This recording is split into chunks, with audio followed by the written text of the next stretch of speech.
Hello बच्चों, welcome to ई सरल physics revision series. बहुत बहुत बहुत स्वागत है। मैं हूं सारांश गुप्ता और हम जो है आज बहुत ही एक इंपॉर्टेंट चैप्टर का रिवीजन करने जा रहे हैं। पता है कौन सा चैप्टर है? वो चैप्टर है अपना मॉडर्न फिजिक्स का एटॉमिक स्ट्रक्चर। तो जो एटॉमिक स्ट्रक्चर चैप्टर है मॉडर्न फिजिक्स का, इसका पूरा रिवीजन करेंगे, एक एक फॉर्मूले का रिवीजन करेंगे। अब देखिए, ये जो चैप्टर है ना, बहुत इंपॉर्टेंट चैप्टर है। जेई पॉइंट ऑफ व्यू से, मेन एडवांस दोनों पॉइंट ऑफ व्यू से, नीट पॉइंट ऑफ व्यू से, in fact board point of view से भी इसमें काफी क्वेश्चंस आते हैं मॉडर्न फिजिक्स में से। और सबसे इंपॉर्टेंट बात यह है कि ये एक आसान चैप्टर है। जनरली आप इसकी हिस्ट्री देखेंगे ना, पास्ट ईयर्स के पेपर्स देखेंगे, तो इस चैप्टर में से सिंपल सिंपल क्वेश्चंस आते हैं, इजी ग्रैबिंग मार्क्स होते हैं, आसानी से मार्क्स कमाए जा सकते हैं इस चैप्टर में। तो इस चैप्टर का रिवीजन तो आप छोड़ना ही मत। कुछ भी हो जाए, मॉडर्न फिजिक्स का रिवीजन तो आपको करके जाना ही है। एक बार नहीं, दो बार नहीं, 3 बार कर लो। फॉर्मूला एक भी भूल रहे हो तो 2 से 3 बार रिवीजन करके जाओ, फॉर्मूले नहीं भूलोगे। और इसमें मेनली फॉर्मूले ही लगाने होते हैं। ठीक है, चलिए अब देखिए, इसका भी हमने माइंड मैप बनाया है। बड़ा जबरदस्त माइंड मैप है। आप इसको लिंक दे रखे हमने डिस्क्रिप्शन में, वहां से डाउनलोड कर सकते हैं। बहुत मेहनत लगती है सब काम करने में। हम कोशिश करते हैं जितना जल्दी से जल्दी हो सके आपके पास में ये सारी चीजें पहुंचा दें, लेकिन यार क्वालिटी तो टाइम लेती ही है और वो रिजल्ट भी फिर वैसे ही देती है, बढ़िया वाले एकदम। ठीक है, स्टार्ट करते हैं मॉडर्न फिजिक्स का रिवीजन। सबसे पहले हम देखते हैं रदरफोर्ड मॉडल से स्टार्ट करते हैं। देखो तो रदरफोर्ड मॉडल, रदरफोर्ड साहब ने क्या बताया था वो देखते हैं जरा। तो रदरफोर्ड साहब ने गोल्ड फॉइल के साथ एक्सपेरिमेंट करा था। तो उन्होंने क्या करा था, अल्फा पार्टिकल्स भेजे थे बहुत सारे गोल्ड फॉइल रखकर। तो देखा कि कई अल्फा पार्टिकल्स जो है ऐसे गए, कई ऐसे गए, कई ऐसे गए, कई ऐसे डिफ्लेक्ट हुए, पर मोस्टली जो देखा था ना वो कि अनडिफ्लेक्टेड गए। ठीक है, देखो मोस्टली अनडिफ्लेक्टेड गए, कुछ ही डिफ्लेक्ट हुए। ठीक है, तो इस मॉडल से कई डिडक्शंस निकाले थे रदरफोर्ड साहब ने। क्या डिडक्शन निकाले थे भाई? ये डिडक्शंस निकाले थे रदरफोर्ड गोल्ड फॉइल एक्सपेरिमेंट से। ये डिडक्शंस निकले थे कि most of the alpha particles, nearly 99.9% went straight without suffering any deflection. तो 99.9% तो सीधे के सीधे निकल गए। ठीक है, तो इससे क्या निकाला? अच्छा, दूसरा observation, few of them got deflected, कुछ ही डिफ्लेक्ट हुए। तो इससे क्या निष्कर्ष निकाला? It was concluded that whole of the positive charge is concentrated and the space occupied by this positive charge is very small in the atom. कि सारा जो पॉजिटिव चार्ज है ना वो एक जगह कंसंट्रेटेड है, वो एक जगह कंसंट्रेटेड है। भाई देखो, अल्फा पार्टिकल जो है उसके ऊपर +2 का चार्ज होता है, तो अब वो इससे डिफ्लेक्ट होके ऐसे आ रहा है, तो मतलब ये न्यूक्लियस भी पॉजिटिव चार्ज है। तो पॉजिटिव चार्ज जो है न्यूक्लियस में बैठा हुआ है और वो न्यूक्लियस जो है एटम की बहुत छोटी जगह लेके रखता है। ये इस एक्सपेरिमेंट से डिड्यूस कर लिया गया था, क्योंकि यार मोस्टली एटम खाली था तो मोस्टली अल्फा पार्टिकल्स तो सीधे निकल गए अनडिफ्लेक्टेड, कुछ थोड़े बहुत डिफ्लेक्ट हुए। तो इससे ये कंक्लूजन निकाला। समझ गए? ये रदरफोर्ड साहब के मॉडल से ये मेजर डिस्कवरी, मेजर कंक्लूजन ये चीज थी कि कॉम्पैक्ट है और उसके अंदर में पॉजिटिव चार्ज भरा हुआ है। ठीक है, चलिए भाई, बहुत अच्छी बात। अब देखिए, एक जो इसमें क्वेश्चन कई बार आ जाता है कि जैसे ये है वर्क एनर्जी का क्वेश्चन। जैसे भाई ये एक अल्फा पार्टिकल है, ठीक है ना, इसको हमने कुछ काइनेटिक एनर्जी से इन्फिनिट दूरी से भेजा, कुछ काइनेटिक एनर्जी से फेंका। अब ये न्यूक्लियस है, इसके ऊपर इसका एटॉमिक नंबर Z है, मतलब इसके अंदर में Z प्रोटॉन्स हैं, Z पॉजिटिव चार्ज है, तो इसका चार्ज हो गया ZE पॉजिटिव, ZE चार्ज हो गया इस न्यूक्लियस का। इसको भेजेंगे, इसको फेंकेंगे फेंकेंगे फेंकेंगे, तो ये रिपल्शन से एक जगह रुक के वापस लौट जाएगा। तो जो मिनिमम डिस्टेंस है R0, इस मिनिमम डिस्टेंस को अगर R0 बोले, distance of closest approach from centre of the nucleus, तो जब वर्क एनर्जी लगा के सॉल्व करेंगे, पहले अल्फा पार्टिकल यहां पर था, इन्फिनिट दूरी पे था, वहां पर काइनेटिक एनर्जी से भेजा, तो वर्क एनर्जी लगाएंगे तो जो R0 आ जाएगा, ये आ जाता है 2k ZE² by kinetic energy. ये k, ये वो वाला k, इलेक्ट्रोस्टेट वाला k, 9 × 10⁹, 2k ZE² by kinetic energy. Solve कर लेंगे, सिंपल सी एक इक्वेशन लिखेंगे, आ जाएगा ये। तो डिस्टेंस ऑफ क्लोजेस्ट अप्रोच पूछ लेते हैं। ठीक है, चलिए, तो रदरफोर्ड साहब का रिवीजन हमने पूरा कर लिया। अब जो सबसे इंपॉर्टेंट जो चीज आती है ना इसमें, वो पता है क्या आती है? वो आती है बोर मॉडल। बोर मॉडल से ही सबसे ज्यादा एटॉमिक स्ट्रक्चर में सवाल पूछे जाते हैं, बोर मॉडल से, ठीक है। तो अब बोर साहब के मॉडल में जो बोर साहब के कई पोस्टुलेट्स थे जिसके बेसिस पे उनकी पूरी थ्योरी बेस थी। Path of electron is circular, तो भैया एक न्यूक्लियस होता है, ठीक है। अच्छा, बोर मॉडल सिंगल इलेक्ट्रॉन के लिए लगता है, सिंगल इलेक्ट्रॉन के लिए जिसमें एक इलेक्ट्रॉन ही हो। तो इन्होंने बोला कि भैया इलेक्ट्रॉन का पाथ जो है ना सर्कुलर होता है, वो सर्कल में घूमता है। चलो भाई, बहुत अच्छी बात। दूसरी बात उन्होंने क्या बताई important, the orbit in which electron can revolve are known as stationary orbits because in this orbit energy of electron is always constant.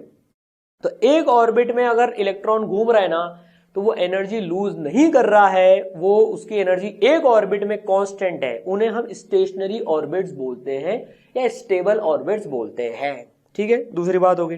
तीसरी चीज, electrons can revolve only in those orbits whose angular momentum is integral multiple of h/2π। तो जो important बात थी कि भैया angular momentum जो है वो mvr है।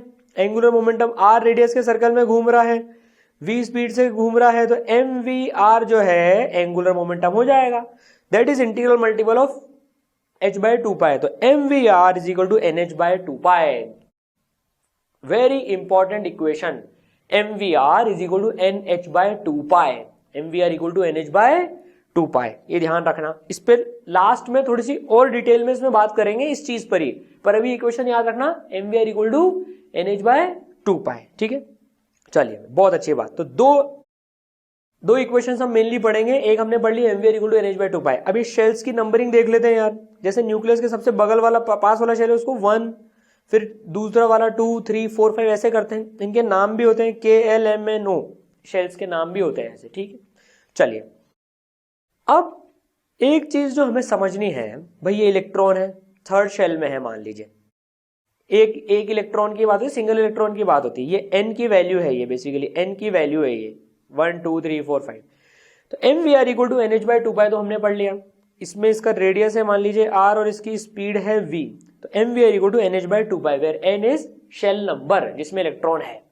दूसरी इक्वेशन जो है इलेक्ट्रोस्टैट की जो इक्वेशन लगेगी, भाई ये सर्कुलर मोशन कर रहा है, तो k q1 q2 by r square तो फोर्स हो गई, that is equal to mv square by r। k q1 q2 by r square equal to mv square by r। q1 की जो वैल्यू हो जाएगी, q1 की वैल्यू कितनी हो जाएगी, इलेक्ट्रॉन के चार्ज के बराबर हो जाएगी। q2 की जो वैल्यू हो जाएगी, इसका एटॉमिक नंबर z है, तो ze इसकी वैल्यू हो जाएगी, ठीक है। ये दोनों इक्वेशन हम इसलिए पढ़ रहे हैं, कई बार हमें कुछ चेंज करके दे देते हैं बोर मॉडल में, और इन दोनों इक्वेशन में थोड़ा सा चेंज करके फिर हमको वापस से सारी चीजें डिराइव करनी पड़ती है। ऐसे क्वेश्चंस भी आए हुए हैं, इसलिए दोनों बेसिक इक्वेशंस जो हैं हमें पता होनी चाहिए कि हम इनके दम पर ही अभी आगे सारी चीजें डिराइव करने वाले हैं। रेडियस कितना होगा, स्पीड कितनी होगी, एनर्जी कितनी होगी, वो सब इन दोनों इक्वेशंस के बल पर ही होगा। mvr equal to nh/2π, k q1 q2 by r square equal to mv square by r। इन दोनों इक्वेशन से सॉल्व करते हैं तो रेडियस ऑफ ऑर्बिट भी आता है। रेडियस ऑफ ऑर्बिट कुछ ये आ जाता है, n square h square upon 4π square m k z e square, ठीक है ना। अब मेन चीज जो ध्यान रखने की है भाई, इसमें h प्लैंक कांस्टेंट है, ये जो k है ये 9 × 10 की पावर 9 वाला है ये, ठीक है। e इलेक्ट्रॉन का चार्ज है, मास इलेक्ट्रॉन का मास है, मास जो है ये इलेक्ट्रॉन का मास है, ठीक है। इसको अगर अपन देखें कांस्टेंट चीजें की वैल्यू डाल दें तो ये आ जाता है nth ऑर्बिट का radius 0.529 n square by z Armstrong में आता है। इसको ध्यान रखना है, वेरी इंपॉर्टेंट, वेरी इंपॉर्टेंट।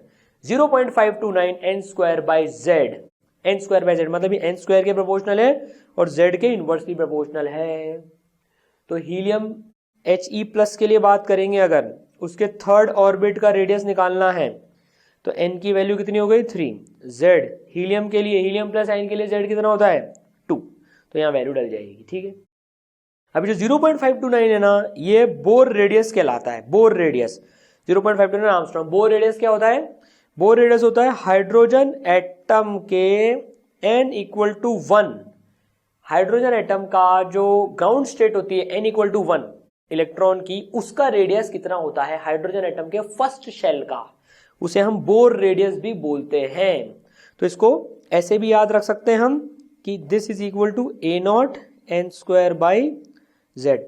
तो कई बार क्वेश्चन ऐसे दे देते हैं कि अगर ए नॉट इतना है, अगर ए नॉट 0.529 होता है, लेकिन आपको आपकी नॉलेज चेक करने के लिए ऐसे क्वेश्चन भी दे सकते हैं कि यार अगर ए नॉट की वैल्यू मान लो 2 है, तो बताओ हीलियम के थर्ड शेल का रेडियस कितना होगा। तो उसमें 0.529 के बदले आपको 2 डालना है। फिर समझ गए? तो सिंपल सी बात है भाई, n इक्वल टू 1 डालेंगे, z इक्वल टू 1 डालेंगे, तो हाइड्रोजन एटम के n इक्वल टू 1 का आ जाएगा ए नॉट 0.529। उसके टर्म्स में हमने फॉर्मूला समझ लिया n square by Z into A not. ठीक है, चलिए बहुत बढ़िया, रेडियस तो समझ लिया, याद रखना है फॉर्मूला ये। अच्छा, इसमें ना एक चीज और आ जाती है कि भाई रेशो बताओ आप कि हीलियम प्लस आयन के थर्ड ऑर्बिट का रेडियस का रेशियो लिथियम प्लस 2 आयन के फोर्थ ऑर्बिट से बताओ क्या रेशियो होगा इनके रेडियस का। तो वैल्यू डाल देना, आंसर आ जाएगा। ठीक है, डिवाइड कर देना, 0.59 से 0.59 तो कट जाएगा और रेशियो आ जाएगा। ठीक, चलिए वेलोसिटी ऑफ इलेक्ट्रॉन देखें अगर अपन, मेन चीज फोकस करने की किसके प्रोपोर्शनल है, और जो मेन फॉर्मूले में याद रखना है, वेलोसिटी सॉल्व करते हैं तो ये आ जाता है, लेकिन हम इसको इस तरह से याद रखेंगे, this is 2.2 × 10⁶ z by n, ये अप्रोक्सीमेटली वैल्यू डालेंगे तो 2.2 × 10⁶ z बाई एन के प्रोपोर्शनल होता है। ठीक है, मीटर पर सेकंड में। समझ गए? याद रखने का तरीका देखो, रेडियस हमने देखा था n स्क्वायर बाई जेड के प्रोपोर्शनल। यार रेडियस में तो सीधी सी बात है, जितना ज्यादा n होगा, जितना दूर जाएंगे उतना रेडियस बढ़ेगा ही सही, और जितना ज्यादा z होगा, देखो मैं इसको कैसे ध्यान रखता था कि z ऊपर है कि नीचे है, फिजिक्स की फील्ड से देखो यार, न्यूक्लियस में Ze का प्लस चार्ज है और इलेक्ट्रॉन का माइनस चार्ज होता है। ठीक है ना, तो यार जितना ज्यादा Z होगा वो इलेक्ट्रॉन को उतना ज्यादा खींचेगा अपने पास में, वो इलेक्ट्रॉन को अपने पास उतना ज्यादा खींच के रखेगा, तो रेडियस उतना कम होगा। तो देखो Z के इनवर्सली प्रोपोर्शनल है, और n स्क्वायर के जितना ज्यादा n होगा उतना ज्यादा होगा। तो n स्क्वायर बाई जेड मतलब n वाला टर्म न्यूमरेटर में आता है रेडियस में, और z वाला टर्म डिनोमिनेटर में आता है। ऐसे याद रख सकते हैं। वेलोसिटी में, वेलोसिटी का थोड़ा सा ध्यान रखना पड़ेगा, z बाई एन होता है ये, जितना ज्यादा z उतनी ज्यादा वेलोसिटी होती है। ठीक है, चलिए भाई बहुत अच्छी बात। तो z by n 2.2 × 10⁶ z by n metre per second. अब हम बात करते हैं इलेक्ट्रॉन की एनर्जी कितनी होती है। This is most important formula जो आने वाला है। देखो काइनेटिक एनर्जी हाफ mv² होती है, पोटेंशियल एनर्जी माइनस के Ze² बाई आर होती है, माइनस के Q1 Q2 बाई आर होती है ना। ठीक है ना, तो एक का चार्ज तो है Ze और इलेक्ट्रॉन का चार्ज है E डिवाइड बाई आर। अब टोटल एनर्जी जो होती है वो इन दोनों का सम होती है, काइनेटिक और पोटेंशियल। भाई इलेक्ट्रॉन घूम रहा है तो काइनेटिक है, और इलेक्ट्रोस्टैट के चक्कर में पोटेंशियल एनर्जी भी है, टोटल एनर्जी इन दोनों का सम होगी। जब इनको सॉल्व करेंगे और के Q1 Q2 by R square, भाई के ZE by R square is equal to mv² by R लगाएंगे तो एक बड़ा इंटरेस्टिंग सा रिजल्ट आएगा कि total energy equal to minus of kinetic energy equal to potential energy by 2। तो kinetic energy equal to minus kinetic energy equal to potential energy by 2। ठीक है, ये भी ध्यान रखना, कई बार पोटेंशियल एनर्जी दे देते हैं, टोटल पूछ लेते हैं और काइनेटिक भी पूछ लेते हैं, तो ये भी आपको ध्यान रखना है। ओके, नाउ अब इनको सॉल्व करें, सब चीजों को सॉल्व करें तो एनर्जी की ये वैल्यू आ जाती है। ठीक है, इसको हम RHc(z² बाई n² भी लिखते हैं, जहां पर ये नया टर्म आया है R। भाई H तो प्लैंक कांस्टेंट हो गया, C स्पीड ऑफ लाइट हो गई, R होता है रिडबर्ग कांस्टेंट, R होता है रिडबर्ग कांस्टेंट जिसकी वैल्यू होती है 1097331 मीटर माइनस 1। ये याद मत रखना, इस तरह से याद रखना 1.1 इंटू 10 की पावर 7, 1.1 इंटू 10 की पावर 7, इसका यूनिट होता है पर मीटर। ठीक है, तो RHc(z² बाई n², तो energy is proportional to Z² by n²। तो देखिए एनर्जी Z² बाई n² के प्रोपोर्शनल आ रही है, मतलब Z² के प्रोपोर्शनल और n² के इनवर्सली प्रोपोर्शनल आ रही है इलेक्ट्रॉन की एनर्जी। अब सर इनकी वैल्यू डालें, इनकी वैल्यू डालें तो एनर्जी जो आ जाती है वो आ जाती है -13.6 into Z square by n square electron volt में। इलेक्ट्रॉन वोल्ट में आती है एनर्जी ये, और एक इलेक्ट्रॉन वोल्ट होता है 1.6 इंटू 10 की पावर -19 जूल के बराबर।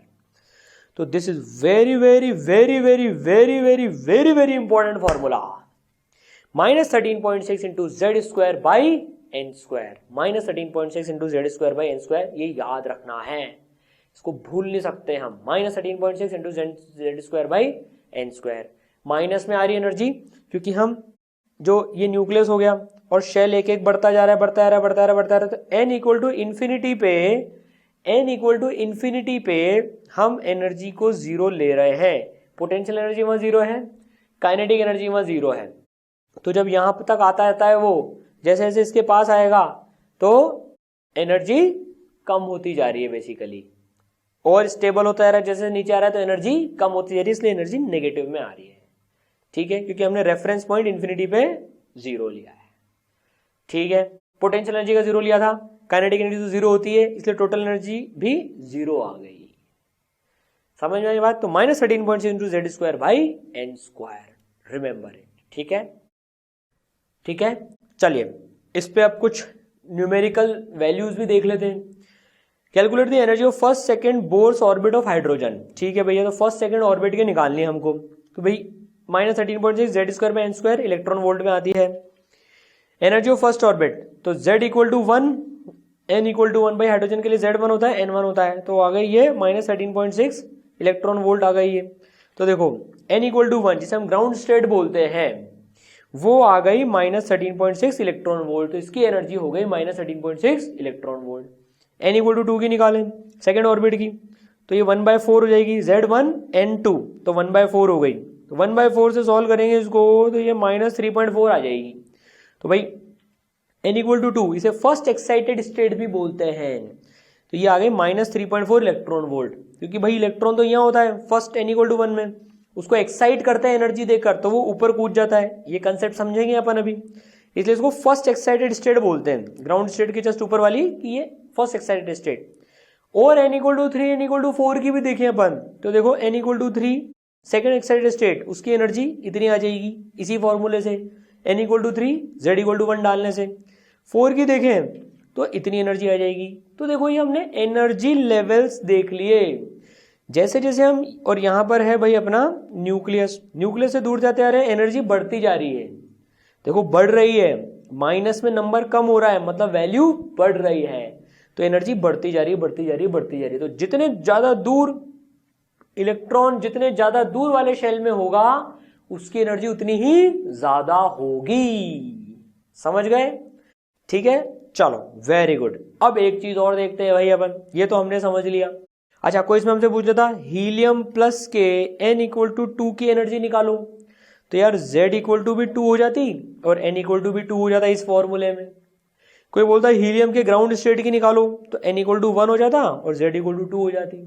ठीक है, वो तो कर लेंगे हम। चलिए अब जरा ये एक्साइटेशन वाला प्रोसेस देखते हैं। देखो ये जो है ना भाई, कोई फोटोन आके टकराता है एटम से, जैसे एटम बना लिया हमने, मान लो ये एटम घर जैसा है और ये इलेक्ट्रॉन है भाई साहब। अब क्या होएगा, देखो फोटोन आया, फोटोन आया, फोटोन आया, इसने एनर्जी ली और ये ऊपर कूद के चले गया, और जब ये एनर्जी रिलीज कर देगा ना तो ये वापस से नीचे आ जाएगा। देखो ये पावर होती है एनिमेशंस की। देखो इसने एनर्जी ली थी तो ये ऊपर कूद गया, इसने एनर्जी रिलीज करी तो ये वापस नीचे आ गया, ऐसा ही होता है। ठीक है, यही तो पावर है यार एनिमेशंस की। मतलब आप देखो अपन रिवीजन वीडियो में पूरे एनिमेशंस और इनके साथ में पढ़ रहे हैं, तो ये रिवीजन वीडियो तो आप छोड़ना ही मत। आपका अगर ये चैप्टर वीक चैप्टर भी हो ना मॉडर्न फिजिक्स, तो इसके रिवीजन वीडियो तो देख जाना भैया, सीधे सीधे फॉर्मूले बेस्ड क्वेश्चन आ जाते हैं। किसी भी हालत में ये चैप्टर तो छूटना ही नहीं चाहिए, किसी भी हालत में। ठीक है, चलो तो अब देखो भाई ये एक्साइटेड स्टेट्स होती है ऐसी। अब energy is absorbed when electron jumps from inner to outer orbit and is emitted when electron move from outer to inner orbit. तो यार ये कहना चाह रहा है, ये तो हमने हाइड्रोजन के लिए लिखी है एनर्जी लेवल चाहिए कि यार इलेक्ट्रॉन जब नीचे से ऊपर कूदता है तो उसको एनर्जी चाहिए होती है, वो एनर्जी एब्सॉर्ब करने के बाद ही ऊपर जाएगा। या और ऊपर एनर्जी बढ़ती जा रही है, तो जब उसको कोई एनर्जी देगा तभी तो वो ऊपर जाएगा, तो भैया वो ऊपर जाएगा एनर्जी मिलने पर। और अगर कोई इलेक्ट्रॉन ऊपर से नीचे आएगा तो वो एनर्जी रिलीज करेगा। नीचे से ऊपर जाने वाले ने तो एनर्जी एब्जॉर्ब करी थी, तो वो नीचे से ऊपर गया, ऊपर से नीचे आएगा तो वो एनर्जी रिलीज करेगा। कितनी करेगा? इतनी करेगा।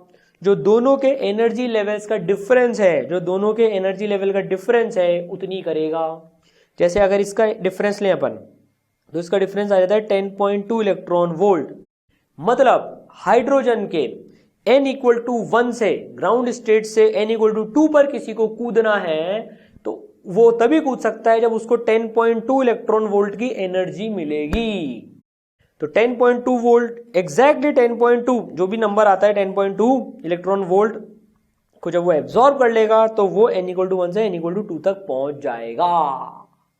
और जब वो n इक्वल टू 2 से n इक्वल टू 1 पे कूदेगा तो 10.2 इलेक्ट्रॉन वोल्ट का फोटोन रिलीज करेगा। समझ में बात? तो ऊपर जाने में एनर्जी चाहिए होती है, ऊपर से नीचे आने में एनर्जी रिलीज होती है। ठीक है, दोनों का डिफरेंस होता है वो, दोनों के एनर्जी स्टेट का। ठीक है, समझ गए सर? अच्छे से समझ गए। चलिए, नाउ द एमिशन और absorption of energy in the form of photon can only occur when electron jumps from one stationary state to other state. भैया तो ये तभी कूद सकता है, मान लो जैसे फोटोन्स आ रहे हैं इनके पास में, इलेक्ट्रॉन यहां बैठा हुआ है, इलेक्ट्रॉन यहां बैठा हुआ है मान लो, तो भैया जब वो एक एनर्जी स्टेट से दूसरी एनर्जी स्टेट पे कूदेगा ना, तो देखो 10.2 में तो वो 2 से 1 जाएगा। इन दोनों का डिफरेंस देखें तो ये आ जाएगा 13.6 में से इसको माइनस करें तो 12.09, तो अप्रोक्सीमेटली इसको 12.1 मान लो या 12.09 बोल लो, ठीक है यार 12.1 ले लो इसको, कोई बात नहीं, अप्रोक्सीमेटली 12.1 इलेक्ट्रॉन वोल्ट इनका डिफरेंस हो गया। तो अब देखो एक चीज समझने की जो काफी इंपॉर्टेंट है, इलेक्ट्रॉन बैठा है ग्राउंड स्टेट में, अब इसको सेकंड तक पहुंचने के लिए चाहिए 10.2 इलेक्ट्रॉन वोल्ट और 1 से 3 पे डायरेक्ट जंप मारने के लिए 12.1। तो अगर आपको लग रहा हो कि यार 10.3 का फोटोन आया तो क्या n इक्वल टू 2 पे कूद जाएगा? क्या नहीं कूदेगा। इस पे भी क्वेश्चंस आ चुके हैं, ध्यान से समझना। देखो 10.3 इलेक्ट्रॉन वोल्ट का आया तो भी 2 पे नहीं कूदेगा। सर क्यों नहीं कूदेगा? उसको तो 10.2 ही चाहिए, बोल देगा 0.1 तू रख ले और मैं तो बाकी 10.2 मेरे को दे दे। नहीं, फोटोन बोलता है भैया लेनी है तो पूरी ले, नहीं तो कुछ भी मत ले, लेनी है तो पूरी ले, नहीं तो कुछ भी मत ले। तो इलेक्ट्रॉन बोलता है नहीं भैया मेरे को तो, फोटोन भाई साहब मेरे को तो 10.2 ही चाहिए 1 से 2 पे जाने के लिए, मेरे 10.3 कुछ काम की नहीं है। तो वो इस फोटोन को जाने देता है, इसको एब्जॉर्ब नहीं होता है, ये कुछ काम का नहीं हो रहा। 10.3 का फोटोन एग्जैक्ट 10.2 का ही एब्जॉर्ब होगा।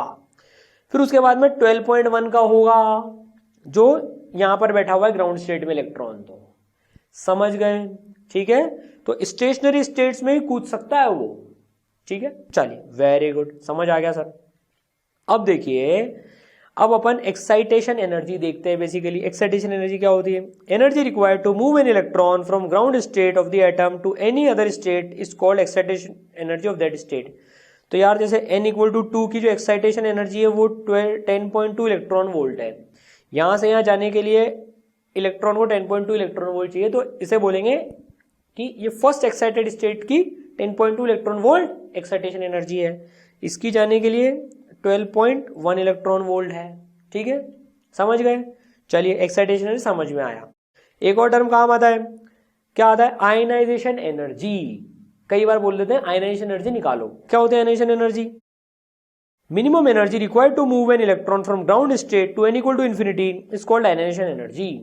तो यहां पर कोई इलेक्ट्रॉन बैठा हुआ है, उसको इंफिनिटी तक भेजने के लिए, मतलब उसको एटम के बाहर भेजने के लिए, एटम के बाहर भेजा मतलब n इक्वल टू इंफिनिटी पे भेजा, तो जितनी एनर्जी चाहिए वो आयनाइजेशन एनर्जी कहलाती है। जैसे हाइड्रोजन के लिए देखो, हाइड्रोजन एटम के लिए 13.6 इलेक्ट्रॉन वोल्ट है, वो 13.6 इलेक्ट्रॉन वोल्ट है आयनाइजेशन एनर्जी, क्योंकि n इक्वल टू इंफिनिटी पे E कितनी है? 0। तो कितनी एनर्जी का डिफरेंस आ रहा है? 0 और माइनस 13.6 का डिफरेंस कितना है? 13.6 का। तो यहां वाले को जब 13.6 एनर्जी मिल जाएगी तो वो एटम के बाहर छूमंतर हो जाएगा। तो इस हाइड्रोजन एटम को आयनाइज करने के लिए हमें 13.6 इलेक्ट्रॉन वोल्ट देनी पड़ेगी। सर हीलियम प्लस को कितनी देनी पड़ेगी? 54.4 इलेक्ट्रॉन वोल्ट देनी पड़ेगी। आप वो वैसे निकाल लो, -13.6 into Z square by n square, तो z की वैल्यू आ जाएगी 2, n की वैल्यू आ जाएगी 1, तो 2 स्क्वायर मतलब 4, तो ये हो जाएगी -54.4। ठीक है, इसका मतलब जो हीलियम है उसकी ग्राउंड स्टेट की है -54.4 और उसकी इंफिनिटी की है 0, तो हीलियम के लिए 54.4 एनर्जी लगेगी, आयनाइजेशन एनर्जी। ठीक है, एक और टर्म आता है बाइंडिंग एनर्जी। क्या आता है? Binding energy. क्या होती है binding energy? Energy required to move an electron from any state to n equal to infinity is called binding energy of that state. मान लो कोई इलेक्ट्रॉन n इक्वल टू 2 पर है, ठीक है ना, इसको यहां से यहां भेजने में जो एनर्जी चाहिए होगी वो इस स्टेट की बाइंडिंग एनर्जी होगी। मतलब n इक्वल टू इन्फिनिटी पे देखो E की वैल्यू है 0, तो अगर सेकेंड शेल से मेरे को हाइड्रोजन में इलेक्ट्रॉन मान लो सेकेंड में पड़ा हुआ है, वहां से मेरे को उसको इन्फिनिटी पे भेजना है, तो 3.4 इलेक्ट्रॉन वोल्ट की एनर्जी देनी पड़ेगी। तो इसकी जो बाइंडिंग एनर्जी हो गई वो 3.4 इलेक्ट्रॉन वोल्ट हो गई, इसकी जो हो गई वो 1.51 इलेक्ट्रॉन वोल्ट हो गई, इसकी जो हो गई 0.85 इलेक्ट्रॉन वोल्ट हो गई। अच्छा, इन्फिनिटी से जब यहां पर आएगा इलेक्ट्रॉन, अगर कोई n इक्वल टू 2 पर इन्फिनिटी से कूद कर, तो वो 3.4 इलेक्ट्रॉन वोल्ट की रिलीज भी करेगा। समझ गए? समझ गए सर। तो देखो, binding energy of ground state यहां से यहां भेजने की आयनाइजेशन एनर्जी के बराबर होती है। इसकी जो बाइंडिंग एनर्जी है 13.6 है और जो आयनाइजेशन एनर्जी वो भी 13.6 है, क्योंकि वो ग्राउंड स्टेट से निकालने की बात हो रही है। जब तक कुछ बोला नहीं जाए तो भैया आयनाइजेशन एनर्जी ग्राउंड स्टेट में इलेक्ट्रॉन माना जाता है, जब तक कुछ बोला नहीं जाए तो, कि सिंगल इलेक्ट्रॉन के लिए होल्ड करता है बोर मॉडल, सिंगल इलेक्ट्रॉन के लिए, तो ग्राउंड स्टेट में बड़ा होगा, तो ग्राउंड स्टेट में बड़ा होगा तो वहां से बाहर भेजने के लिए आयनाइजेशन एनर्जी लगती है। क्वेश्चन में वेरिएशंस भी ला सकते हैं कि चलो अज्यूम कर लो कि बोर मॉडल मल्टी इलेक्ट्रॉन के लिए भी होल्ड कर रहा है, ये सब चीजें मान लो, फिर 2 से पहुंचाने के लिए कितना चाहिए होगा, तो जैसा जैसा क्वेश्चन में दिया जाए वैसा वैसा कर लेना। ठीक है, चलो कंसेप्ट समझ में आया, बहुत बढ़िया। चलो तो भाई अब देखते हैं, हमने देखा था delta equal to E final state minus initial state. ठीक है भाई, हमने हाइड्रोजन के केस में तो हमें याद भी हो गई वैल्यूज वो, लेकिन जनरलाइज बात करें कि भैया यहां से यहां पहुंचाने के लिए या यहां से यहां पहुंचाने के लिए या यहां से यहां जब इलेक्ट्रॉन आ रहा है तो कितनी एनर्जी रिलीज हो रही है, ये सब के लिए एक फॉर्मूला देखते हैं। ठीक है, तो हमने फॉर्मूला पढ़ा था RHC Z square by n square. ठीक है, तो डेल्टा ई हो जाएगी RHC 1 by NI square minus 1 by NF square. तो कोई सी इनिशियल स्टेज है और कोई सी फाइनल स्टेज है मान लो, तो आपको हिसाब ऐसे लगाना है उसमें कि यार अगर ऊपर जा रहा है तो एनर्जी चाहिए, नीचे आ रहा है तो एनर्जी रिलीज होगी। तो इसमें पॉजिटिव नेगेटिव के चक्कर में मत पड़ना। मान लो जैसे यहां से यहां तक हाइड्रोजन की बात करें तो 10.2 इलेक्ट्रॉन वोल्ट आती है, तो अगर यार 2 से 1 कूदेगा तो 10.2 की रिलीज होगी, 1 से 2 जाएगा तो 10.2 की एब्जॉर्ब होगी। समझ गए? साइन के चक्कर में मत पड़ना। तो ये जो फॉर्मूला है 13.6 1 by NI square minus 1 by NF square into Z square, ये आपको इलेक्ट्रॉन वोल्ट में एनर्जी दे देगा अगर इनिशियल से फाइनल या फाइनल से इनिशियल या इनिशियल से फाइनल इलेक्ट्रॉन की जंपिंग हो रही है। तो एक केस में रिक्वायरमेंट होगी, एक केस में रिलीज होगी। समझ गए? यहां वैल्यू डालनी है। तो जैसे मानो हाइड्रोजन में हमें एटम को 2 से 3 भेजना है, एटम को क्या, इलेक्ट्रॉन को 2 से 3 भेजना है, तो NI की वैल्यू जो है वो 2 आ जाएगी और NF की वैल्यू जो है वो 3 आ जाएगी, Z की वैल्यू 1 आ जाएगी।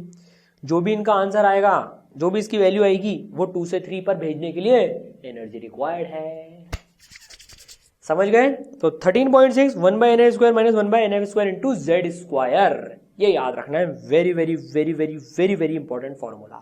ठीक है, चलिए अब हम जो है लैम्डा का फॉर्मूला भी निकाल लेते हैं। भाई ये यहां से यहां कूद रहा है, भाई ये यहां से यहां कूद रहा है इलेक्ट्रॉन, तो यार वो फोटोन रिलीज कर रहा है। अब फोटोन की तो कुछ वेवलेंथ भी होगी, लाइट जो वो एमिट कर रहा है उसकी कुछ वेवलेंथ भी होगी। वो वेवलेंथ कैसे निकालेंगे? देखो एनर्जी का फॉर्मूला हमने ये पढ़ा था कि डेल्टा ई इतनी एनर्जी रिलीज हो रही है। अब डेल्टा ई क्या होती है? HC बाय लैम्डा होती है।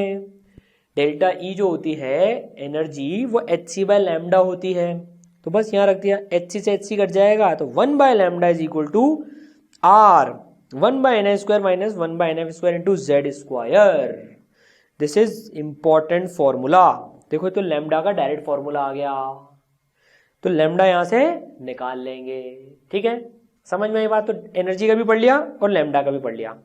थोड़ी सी फील लेते हैं अब। देखो अब आप बताओ एनर्जी कब ज्यादा रिलीज होगी, 2 से 1 कूदेगा या 3 से 1 कूदेगा? बताओ इन दोनों केसेस में किस में एनर्जी ज्यादा रिलीज होगी? सर जितना ऊपर से कूदेगा उतनी ज्यादा एनर्जी रिलीज होगी। शाबाश। तो जितनी ऊपर से कूदेगा उतनी एनर्जी ज्यादा रिलीज होगी। 1 पे ही कूद रहा है तो 2 से 1 कूदेगा तो 10.2 होगी हाइड्रोजन के केस में, 3 से 1 कूदेगा तो 12.1 होगी, 4 से 1 कूदेगा तो और ज्यादा होगी। समझ गए? ठीक है। और जितनी ज्यादा एनर्जी होगी लैम्डा उतनी ही कम होगी। तो अगर मैं इसको डेल्टा E1 बोलूं, इस वाले केस में अगर हम इसको डेल्टा E1 बोलें और इस वाले केस में डेल्टा E2 बोलें, तो भैया delta E2 is greater than delta E1। और अगर इसकी लैम्डा 1 है, जो लाइट ये निकल रहा है, फोटोन ये जो निकल रहा है, और इसकी लैम्डा 2 है, तो lambda 2 is less than lambda 1। इसमें उल्टा हो जाता है रिलेशन। लैम्डा जितनी कम एनर्जी उतनी ज्यादा, एनर्जी जितनी ज्यादा लैम्डा उतना कम, एनर्जी जितनी कम लैम्डा उतना ज्यादा, एनर्जी जितनी ज्यादा लैम्डा उतना ज्यादा नहीं कम। समझ गए? चलो ठीक है, बहुत बढ़िया। अब देखो तो बेसिकली अब हम जो है स्पेक्ट्रम टर्म देखते हैं कि एमिशन स्पेक्ट्रम किसे कहते हैं। यार बहुत सिंपल सी बात है, ये हमने देखो एक एमिशन स्पेक्ट्रम बनाया है। बेसिकली क्या है, मान लो जैसे इलेक्ट्रॉन जो है, अब एटम्स का बहुत सारे सेट है। मान लो एक गैस दे रखी है आपको, है ना, हाइड्रोजन गैस दे रखी है, उसमें बहुत सारे एटम्स हैं और उनको एक्साइट कर दिया गया है। एटम्स को एक्साइट कर दिया गया है। तो इलेक्ट्रॉन एक्साइटेशन का मतलब होता है कि इलेक्ट्रॉन को ऊपर पहुंचा दिया गया है, एक्साइटेड स्टेट में पहुंचा दिया गया है। तो हो सकता है किसी एटम का इलेक्ट्रॉन यहाँ बैठा हो, किसी का यहाँ बैठा हो, किसी का यहाँ बैठा हो। अब ये सब कूद कूद के नीचे आएंगे, तो ये यहाँ आएगा तो फोटोन रिलीज होगा। ये हो सकता है यहाँ से यहाँ आए, फिर यहाँ से यहाँ आए, तो 2 फोटॉन्स रिलीज होंगे। ये हो सकता है यहाँ से यहाँ आ जाए, फिर यहाँ से यहाँ आ जाए, फिर यहाँ से यहाँ आ जाए, तो कुछ फोटोन रिलीज होंगे। तो इसे एमिशन स्पेक्ट्रम कहते हैं कि एक्साइटेड जो गैस होती है, एक्साइटेड एटम्स होते हैं, वो क्या क्या वेवलेंथ एमिट कर रहे हैं, तो ये इसका एमिशन स्पेक्ट्रम है। तो हाइड्रोजन की बात करें तो जैसे देखो ये एनर्जी मान लो अगर E1 है, ये एनर्जी E2 है, इसकी एनर्जी E3 है, इसकी एनर्जी मान लो ये भी वो E2 की हो गई। ठीक है, तो हमको E1, E2, E3 इन सब की स्पेक्ट्रम में लाइंस मिलेंगी, ये वाली, इन सब के कॉरस्पॉन्डिंगली। समझ गए? जैसे ये E1 की वैल्यू 10.2 इलेक्ट्रॉन वोल्ट है, तो 10.2 इलेक्ट्रॉन वोल्ट मतलब हो गया 1240, ये नंबर होता है, डिवाइड बाय 10.2, 10 ही मान ले तो लगभग 120 नैनोमीटर वेवलेंथ की एक लाइन मिलेगी हमको। ठीक है, वो अल्ट्रावायलेट रेंज में होगी। ठीक है, समझ गए? बिल्कुल समझ गए सर। एमिशन स्पेक्ट्रम समझ में आया सर। अब जैसे हमने टर्म समझा ना एमिशन स्पेक्ट्रम, वैसे एक और होता है एब्जॉर्प्शन स्पेक्ट्रम। ठीक है, तो जैसे मानो यहां पर गैस का क्लाउड है और हमने लाइट सोर्स भेजी, मान लो इसमें हाइड्रोजन एटम की गैस है, मान लो ये, ठीक है ना, हमने बहुत सारी वेवलेंथ की लाइट भेजी। अब काफी सारी तो कुछ काम की नहीं है इसके। भाई हाइड्रोजन में हम देखते हैं कि यहां से यहां कूदने के लिए उसको मान लो 10.2 इलेक्ट्रॉन वोल्ट चाहिए 1 से 2 पे कूदने के लिए, तो इसके कोरस्पॉन्डिंगली लाइट काम की है। बाकी 10.1 की, 10.3 की, 9.1 की, 9.2 की, 0 से लेके 10.2 से पहले तक की तो कुछ काम की ही नहीं है। वो तो उससे तो कूद ही नहीं सकते इलेक्ट्रॉन यहां से यहाँ, तो देखो वो तो हमें पूरी की पूरी वापस मिल जाएगी। एक जो मिस हो रही है ना इसमें से, मान लो हमने यहां से 0 से लेकर 10.3 तक की भेज दी, 10.3 तक की भेज दी, कलर पे मत जाना, समझने का तरीका है।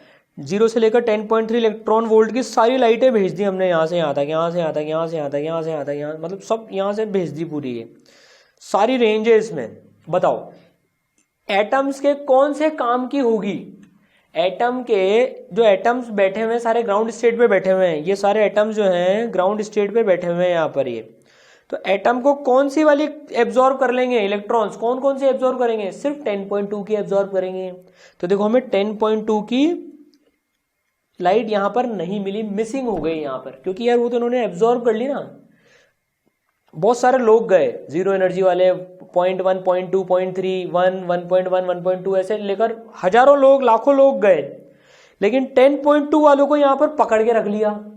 तो यहां पर कितने कौन कौन से पहुंचेंगे, 0 से 10.3 वाले सारे पहुंच जाएंगे सिवाय 10.2 के।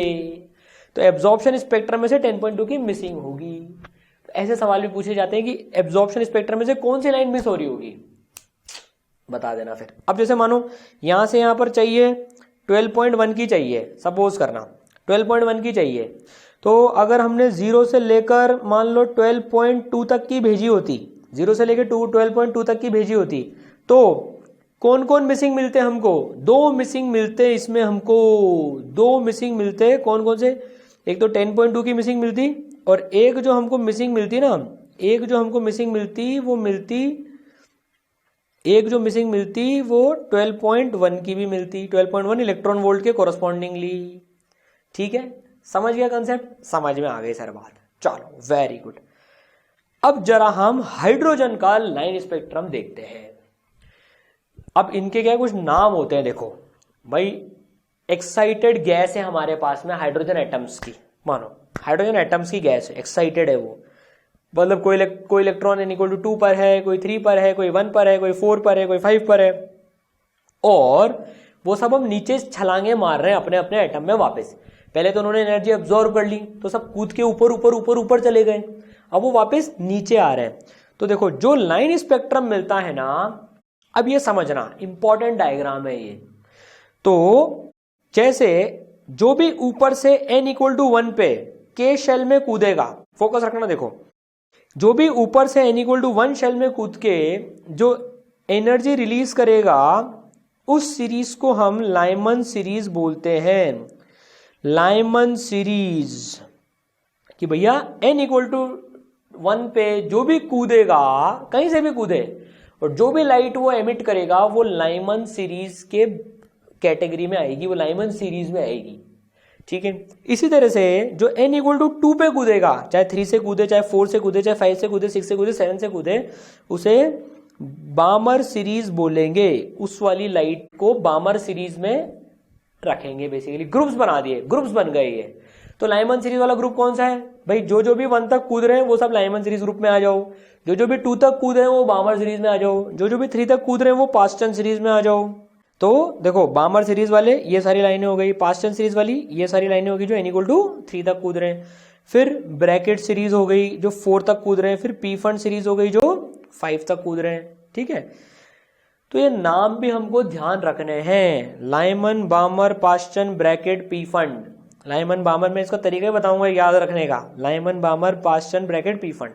कंसेप्ट समझ में आया? तो देखो लाइमन की 2 से 1, 3 से 1, 4 से 1, 5 से 1, 6 से 1, 7 से 1। अब मैं आपसे पूछूं 5 से 3 बताओ, 5 से 3 कोई कूद रहा है, 5 से 3 कूद रहा है तो वो कौन सी सीरीज होगी? पास्टन सीरीज होगी वो। ठीक है, 5 से 2 कोई कूद रहा है तो कौन सी सीरीज हो गई? बामर सीरीज हो गई। अच्छा, ये चीज ध्यान रखनी है, ये डायरेक्टली पूछ लेते हैं। लाइमन सीरीज में अल्ट्रावायलेट रीजन की रेज होती हैं। लाइमन सीरीज में जब आप कैलकुलेट करोगे ना तो अल्ट्रावायलेट रीजन की रेज निकलेंगी। बामर सीरीज में विजिबल रीजन की रेज निकलती है। तो कई बार ऐसे ही पूछ लेते हैं यार, जब एटम्स कूद के आए ना तो हमें जो सीरीज मिली उसमें विजिबल लाइट भी थी, मतलब बामर सीरीज की बात हो रही है। तो ध्यान रखना लाइमन सीरीज, और ये नाम सिर्फ हाइड्रोजन के लिए होते हैं ये वाले। तो Lyman series ultraviolet region, Balmer series visible region. देखो एनर्जी कम होती जा रही है, एनर्जी कम होती जा रही है जैसे जैसे सीरीज में ऊपर जा रहे हैं अपन, ठीक है ना। तो बामर सीरीज, फिर पास्टन सीरीज में इंफ्रारेड रीजन आ जाता है, इंफ्रारेड रीजन आ जाता है, इनमें भी इंफ्रारेड रीजन आता है, ब्रैकेट और पी फंड में भी। ठीक है, लाइमन मतलब अल्ट्रावायलेट, बामर मतलब विजिबल, पास्टन मतलब फिर इंफ्रारेड चालू हो गई। ठीक, चलिए बहुत अच्छी बात। अब ये टर्मिनोलॉजी भी कई बार यूज कर लेते हैं कि फर्स्ट लाइन को बोलेंगे अल्फा लाइन, सेकंड लाइन को बोलेंगे बीटा लाइन, थर्ड लाइन को बोलेंगे गामा लाइन। मतलब जैसे अपन लाइमन सीरीज लें तो लाइमन सीरीज की फर्स्ट लाइन कहां से कहां तक आ रही है? देखो ये है लाइमन सीरीज की फर्स्ट लाइन। 2 से 1 पे जब इलेक्ट्रॉन छलांग मार रहा है तो वो फर्स्ट लाइन हो गई। तो उसे लाइमन की अल्फा लाइन भी बोल सकते हैं। बहुत ज्यादा यूज नहीं होती लेकिन कभी कभार हो जाए यूज, इसलिए हमने इसको भी रिवाइज कर लिया। बीटा सीरीज मतलब सेकेंड लाइन। सेकेंड लाइन कौन सी होगी? 3 से 1 जो कूद रहा है, 3 से 1 जो कूद रहा है वो सेकेंड लाइन हो गई, तो ये बीटा लाइन हो गई। तो लाइमन की बीटा लाइन, फिर लाइमन की गामा लाइन। बामर की अल्फा लाइन कौन सी होगी? 3 से 2 कूदने वाली बामर की अल्फा लाइन होगी वो। समझ गए? समझ गए सर। इंपॉर्टेंट चीज अब देखते हैं। अब आपको जो चीज बतानी है इसको याद कैसे रखना है वो देखते हैं। चलो पहले तो Lyman, Balmer, Paschen, Brackett, P fund कैसे देखेंगे? तो भाई इसको मैं जिस तरीके से याद रखता था, ले बालम 50 ब्रेड फंड। ले बालम 50 ब्रेड का फंड। कोई बालम है, उसको हम 50 ब्रेड के लिए फंड दे रहे हैं कि 50 ब्रेड खरीद ला जा। तो ले बालम 50 ब्रेड का फंड का मिस कर देना। ले बालम 50 ब्रेड फंड। ले मतलब लाइमन, बालम, Balmer, 50 Paschen, bread, Brackett, Pfund, Pfund. टेंटन याद रहेगा। ले बालम 50 ब्रेड का फंड। ठीक है, तो इसमें n = 1 तक कोई कूदे तो, 2 तक कोई कूदे तो, 3 तक कोई कूदे तो, 4 तक कोई कूदे तो, 5 तक कोई कूदे तो। ठीक है, चलिए अब जो है एनर्जी लेवल के हिसाब से आप मुझे बताना n की वैल्यू कितनी कितनी डालोगे। इसकी प्रैक्टिस बहुत जरूरी है। जैसे डेल्टा ई होती है 13.6 1/ni² - 1/nf² into z²। Hydrogen की बात कर रहे हैं, z = 1 हो गया। ठीक है, अब देखो अगर मैं आपसे बात करूं लाइमन की फर्स्ट सीरीज, लाइमन की फर्स्ट सीरीज बताओ आप जरा। लाइमन की फर्स्ट सीरीज में n इनिशियल और n फाइनल। n इनिशियल की वैल्यू क्या? 2, n फाइनल की वैल्यू क्या? 1। नेगेटिव में आएगी लेकिन आप वो समझ जाना वो पॉजिटिव आ रही है, वो एनर्जी रिलीज की बात कर रहे हैं अपन। इसको 1 और इसको 2 डाल दो, कुछ भी डाल दो, हमें तो वैल्यू से मतलब है, नेगेटिव पॉजिटिव से मतलब नहीं है। हमें पता है कि एनर्जी रिलीज हो रही है। लाइमन की सेकेंड सीरीज के लिए बताओ आप, लाइमन की सेकेंड सीरीज के लिए, सेकेंड लाइन के लिए, सॉरी लाइमन सीरीज की ये फर्स्ट लाइन हो गई और ये लाइमन सीरीज की सेकेंड लाइन हो गई। सेकेंड लाइन मतलब 3 से 1 जो कूद के आ रही है, तो n की एक की वैल्यू 1 डलेगी और एक की वैल्यू 3 डलेगी यहाँ पर, तो 1/1 - 1/9 एनर्जी आ जाएगी। ठीक है, अब हम बोले बामर की सेकेंड लाइन, बामर की सेकेंड लाइन, बामर मतलब 2 तक कूदेगा, सेकेंड लाइन मतलब 3 से 2 पहली होती, 4 से 2, तो एक की वैल्यू 2 जाएगी और एक की वैल्यू 4 जाएगी। समझ गए? क्लियर हो गया कंसेप्ट? अच्छे से एकदम याद रहेगी सब चीजें, क्योंकि नाम से बोलते हैं ये क्वेश्चंस में बामर की सेकेंड लाइन की एनर्जी निकालो। ठीक है, तो ले बालम 50 ब्रेड का फंड। ठीक है, चलो वेरी गुड, समझ में आ गया सर, बिल्कुल अच्छे समझ में आ गया। लैम्डा निकालनी होगी तो डेल्टा ई को hc/λ करके निकाल लेंगे, या डायरेक्ट 1/λ का फॉर्मूला भी यूज कर सकते हैं। चलिए अब एक क्वेश्चन जो कई बार आ जाता है इस फॉर्मेट में वो देख लेते हैं। देखो, what will be shortest and longest wavelength of absorption lines of hydrogen gas containing atoms in ground state. Shortest और लॉन्गेस्ट वेवलेंथ कितनी होगी एब्जॉर्प्शन लाइंस की?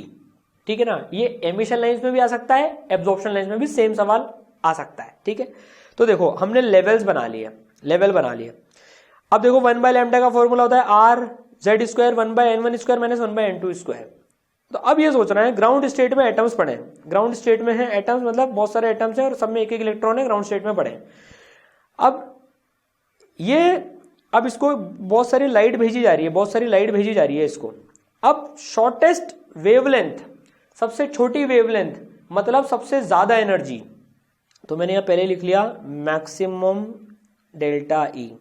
लॉन्गेस्ट वेवलेंथ का मतलब मिनिमम डेल्टा ई। तो आप बताओ मिनिमम डेल्टा ई सबसे कम एनर्जी कितनी एब्जॉर्ब करेगा? ये n = 1 है, 2 है, 3 है, 4 है, 5 है, एंड ऐसे ऊपर जाते जाते इनफाइनाइट है। कहीं से भी कहीं भी जा सकता है, 1 तक भी जा सकता है और इनफाइनाइट तक भी जा सकता है। सबसे कम एनर्जी किस में चाहिए बताओ? सबसे कम एनर्जी किस में चाहिए? 1 से 2 में चाहिए भैया, 1 से 2 में सबसे कम एनर्जी चाहिए 1 से कुदाने के लिए। 1 से 2, 1 से 3, 1 से 4, 1 से 5, हमें ग्राउंड स्टेट में गिवन है सारे, तो सब 1 पे बैठे हैं, तो सबसे कम एनर्जी बताओ 1 से 2 जाने में, और सबसे ज्यादा एनर्जी बताओ 1 से इनफाइनाइट जाने में, तो ये delta E maximum lambda minimum, और ये चीज हो गई delta E minimum lambda maximum. तो बस, तो shortest wavelength delta E should be maximum, तो n इक्वल टू 1 और n2 इक्वल टू इन्फिनिटी, 1 से इन्फिनिटी पे भेज दो उसको लैम्डा मिनिमम के लिए, और मैक्सिमम डेल्टा ई मिनिमम के लिए n1 इक्वल टू 1 और n2 इक्वल टू 2, जस्ट उसके ऊपर वाला। समझ गए? तो लॉन्गेस्ट और शॉर्टेस्ट में ध्यान रखना, ठीक है, एनर्जी के उल्टा काम होता है इसमें। ठीक, चलो बहुत बढ़िया, मजा आ गया, ये रिवीजन में तो मजा ही आ गया एकदम हमको। अब देखो एक चीज और हम देखते हैं भाई, अगर मान लो कोई इलेक्ट्रॉन, ये जैसे मान लो n2 से n1 पे कूदता है, ये सवाल भी आता है, n2 से n1 पे कूदता है, ये कोई सी भी स्टेट हो सकती है, तो टोटल कितनी लाइंस हमको मिलेंगी, टोटल कितनी लाइंस हमको मिलेंगी n2 से n1 पे कूदता है। तो जैसे मानो ये 1 है, ये 2 है, ये 3 है, ये 4 है, ये 5 है, ये 6 है। अभी मैनुअली काउंट करते हैं, देखो एक इलेक्ट्रॉन यहां से यहां 5 से 2 भी कूद सकता है, तो एक हो गई, एक 5 से 4 कूद सकता है, फिर वो 4 से डायरेक्टली 2 पे कूद सकता है, ठीक है, फिर एक 5 से 4, 4 से 3, 3 से 2 ऐसे कूद सकता है। और कुछ बचा क्या, चेक करो, डायरेक्ट आ गया, ऐसे 2 टुकड़ों में आ गया, 3 टुकड़ों में आ गया, तो कितनी लाइंस मिली, 1 2 3, ये चौथी, ये पांचवी और ये छठी, 6 लाइंस मिल गई टोटल मिला के। तो n2 से अगर n1 कूदता है तो टोटल लाइंस, जैसे अभी 5 से 2 कूद रहा है, तो टोटल लाइंस हमको मिल गई 6। तो फॉर्मूला क्या होता है, फॉर्मूला होता है n2 minus n1 plus 1 into n2 minus n1 by 2, value डाल लो, 5 माइनस 2 प्लस 1 और 5 माइनस 2, तो 2 इंटू 3, सॉरी कितना हो गया ये, 4 इंटू 3 बाई 2, 6 हो गया। बेसिकली ये आ रहा है n2 माइनस n1 c2, ये आ रहा है, ये n2 minus n1 plus 1 c2, sorry n2 minus n1 plus 1 c2। यार कितने एनर्जी लेवल्स हैं, 5 और 2 के बीच में कितने एनर्जी लेवल्स हैं, 4 एनर्जी लेवल है, देखो 5 4 3 2, 4 एनर्जी लेवल है, तो 5 माइनस 2 प्लस 1 कर देते हैं, क्योंकि दोनों को काउंट करना है, इंटू इसका c2, क्योंकि कोई भी 2 लेवल्स के बीच में नंबर आ सकता है, इसलिए ये इस तरह से आता है। आप तो ये फॉर्मूला याद रखें, n2 minus n1 plus 1 into n2 minus n1 divide by 2। ठीक है, समझ में आ गई सर बात, बहुत अच्छे से समझ में आ गई बात। चलिए अब जो है लास्ट चीज हम रिवाइज करते हैं कि जो हमने पढ़ा था ना mvr equal to nh by 2 pi, इसका मतलब क्या है। जैसे देखो बहुत बढ़िया कंसेप्ट है ये, बोर साहब ने जो बात बोली थी, a whole number of wavelength must fit into circumference of the circle 2 पाई। तो इसका सर्कल का जो 2 पाई आर होता है भाई सर्कमफेरेंस, तो 2 पाई आर में whole number of wavelength fit होनी चाहिए, तभी वो स्टेबल ऑर्बिट होगा। मतलब देखो इसमें 5 वेव्स बन रही हैं पूरी, ये एक, फिर ये एक वेव, ये दूसरी वेव, ये तीसरी, ये चौथी, ये पांचवी, तो 5 वेव बन रही है। तो ये n इक्वल टू 5 शेल है, n इक्वल टू 5 शेल होगा, 5th शेल होगा, तो 5 वेव्स बनेंगी। 2 pi are equal to 5 lambda हो जाएगा इसमें, 2 पाई आर, इसका रेडियस अगर r है तो 2 pi are equal to 5 lambda हो जाएगा। तो जब पूरी वेवलेंथ बनेंगी वही स्टेबल ऑर्बिट होते हैं। Electron in nth orbit of any uni electron system can create n waves in 1 complete revolution. तो एक रिवोल्यूशन में वो n वेव्स बनाएगा। तो सेकंड शेल में होगा तो कितनी वेव्स बनाएगा, 2 बनाएगा, थर्ड शेल में होगा तो 3 बनाएगा। ठीक है, समझ गए सर, बिल्कुल अच्छे से समझ गए। रिवाइज हुआ, देखो ये मॉडर्न फिजिक्स का वेरी इंपॉर्टेंट, इसको छोड़ना नहीं है, एक एक फॉर्मूला इसमें इंपॉर्टेंट है और बहुत इजी सवाल आते हैं इसमें जनरली। तो ठीक है, मस्त रिवाइज करो, ई सरल को सब्सक्राइब करो और ये वीडियो अपने दोस्तों के साथ में शेयर भी करो। All the best. और इसके माइंड मैप की लिंक आपको नीचे डिस्क्रिप्शन में मिल जाएगी। चलिए।